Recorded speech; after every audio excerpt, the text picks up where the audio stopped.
আজকে এসেছিলাম একটু লেপ্তশোক বালিশের দোকানে। কদিন ধরে জানো তো আমাদের দুজনকারই ঘাড় কোমর পিঠে বীভৎস ব্যথা। প্রথমে তো বুঝতেই পারছি না যে কি কারণে এত ব্যথা হচ্ছে।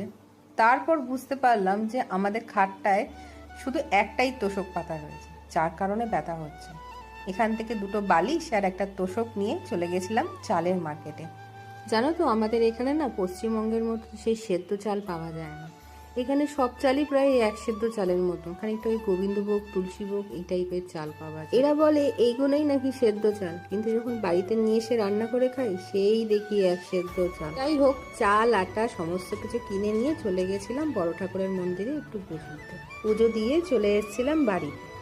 এইবার তোষকটা পেতে দেখার, তোষকটা যে কারণে নিয়ে এসেছি সেই কারণটা সফল হলেই ভালো। বালিশে কভার পরিয়ে বিছানার চাদর পরিয়ে সমস্ত কিছু রেডি। চলো ব্লগটা এখানেই শেষ করলাম, দেখা হচ্ছে আবার কাল।